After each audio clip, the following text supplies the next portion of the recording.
മലയാളികളുടെ ജനപ്രിയ നായകനായിരുന്ന ദിലീപ് നായകനായി എത്തുന്ന ഫാമിലി കോമഡി ചിത്രമാണ് പ്രിൻസ് ആൻഡ് ഫാമിലി തിയേറ്ററുകളിലെത്തി. ദിലീപ് എന്ന നടനെ വളരെ കാലത്തിന് ശേഷം വളരെ കൃത്യമായി ഉപയോഗിച്ച സിനിമയാണിതെന്നാണ് പ്രേക്ഷക പ്രതികരണങ്ങൾ പറയുന്നത്. മലയാള സിനിമയിലേക്കുള്ള ദിലീപിന്റെ ശക്തമായ തിരിച്ചറിവാണെന്നും ഈ പഴയ ദിലീപിനെ ഈ സിനിമയിൽ കാണാമെന്നും ചില ആരാധകർ അഭിപ്രായപ്പെടുന്നു. ഇതൊക്കെ ദിലീപ് ആരാധകരുടെ മാത്രം കാര്യമല്ല, തിയേറ്ററുകളിൽ നിന്ന് സിനിമ കണ്ടിറങ്ങിയ പല പ്രേക്ഷകരുടെയും കാര്യമാണെന്നാണ് സോഷ്യൽ മീഡിയയിൽ കുറിക്കുന്നത്. ജോണി ആന്റണി, സിദ്ദിഖ് തുടങ്ങിയ കോമഡി നമ്പറുകളും സിനിമയ്ക്ക് ആകർഷണമാണെന്നും കോമഡിക്ക് പുറമെ ഇന്നത്തെ സമൂഹത്തിൽ നടക്കുന്ന ചില സംഭവവികാസങ്ങളും ചിത്ര ചർച്ച ചെയ്യപ്പെടുന്നുണ്ടെന്നാണ് ദിലീപ് ആരാധകരുടെ പക്ഷം.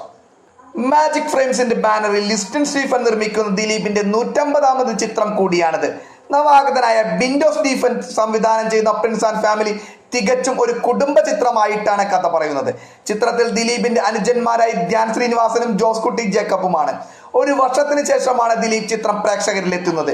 ലിസ്റ്റിൻ സ്റ്റീഫൻ നിർമ്മിച്ച ജനഗണമന, മലയാളി ഫ്രം ഇന്ത്യ എന്നീ ചിത്രങ്ങൾക്ക് ശേഷം ഷാരിസ് മുഹമ്മദ് രചന നിർവഹിക്കുന്ന ചിത്രം കൂടിയാണിത്.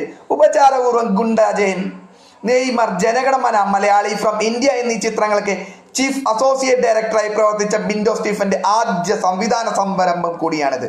തിരക്കഥാകൃത്തായ ഷാരിസിനൊപ്പമുള്ള 3ാമത്തെ ചിത്രവും. ഏതായാലും സിനിമ കണ്ട പ്രേക്ഷകരെ നിങ്ങൾ അഭിപ്രായം രേഖപ്പെടുത്തുക.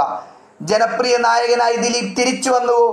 നിങ്ങളുടെ അഭിപ്രായം തീർച്ചയായും കമന്റ് ചെയ്യുക. ഏതായാലും ദിലീപിന് ഒരു തിരിച്ചുവരവ് കഴിയട്ടെ എന്ന് ആശംസിക്കുന്നു, ആഗ്രഹിക്കുന്നു. മലയാള സിനിമ ഇൻഡസ്ട്രി മികച്ച രീതിയിൽ മുന്നോട്ട് പോകട്ടെ എന്ന് ആശംസിച്ചുകൊണ്ട് നിർത്തുന്നു. എല്ലാവർക്കും നമസ്കാരം.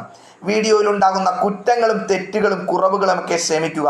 കമന്റ് ബോക്സിൽ ചീത്ത പറയാതെ കഴിയുമെങ്കിൽ ചാനൽ ഒന്ന് സബ്സ്ക്രൈബ് ചെയ്യുവാൻ ശ്രമിക്കുക.